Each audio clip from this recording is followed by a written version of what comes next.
Hello, let's take a look at muscular activity during gait. Let's start at the hip joint. At initial contact and foot flat, gluteals are activated concentrically to bring the hip into extension.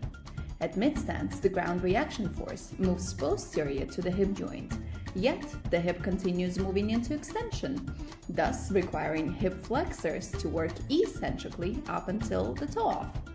At toe-off, the hip moves into flexion, thus requiring concentric activation of hip flexors up until the mid-swing. Starting from the mid-swing, the momentum takes over. The gluteals are working eccentrically, controlling the swing of the moving limb up until the initial contact. Now, let's take a look at the ankle joint. At the initial contact and foot flat, dorsiflexors are working eccentrically to lower the foot to the ground. At foot flat, there is a sudden moment of change of ground reaction force anterior to the axis of rotation of the ankle, thus activating plantar flexors eccentrically to control closed chain dorsiflexion at the ankle joint. At mid-stance to heel off, we notice a considerable change in ankle range of motion, moving into 20 degrees of flexion. Plantar flexors are firing concentrically in order to push the foot off the ground and propel the body forward. Toe-off to mid-swing, foot has to return to a neutral position, thus dorsiflexors are working concentrically to clear the foot off the ground.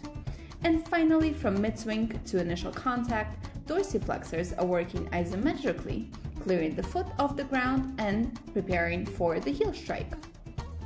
Lastly, let's examine muscular activity at the knee joint. At initial contact, hamstrings are working concentrically, conjointly with the hip extensors in order to extend the hip.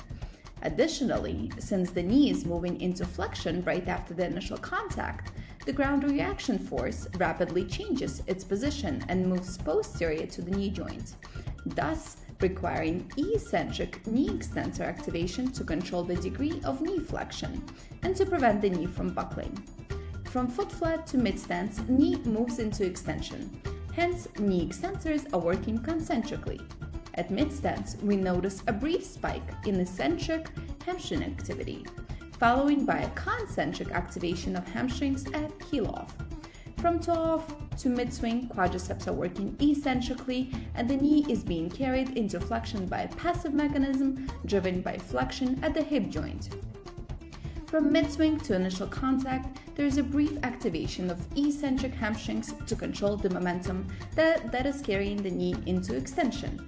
I hope this video was helpful. If it was, give it a like.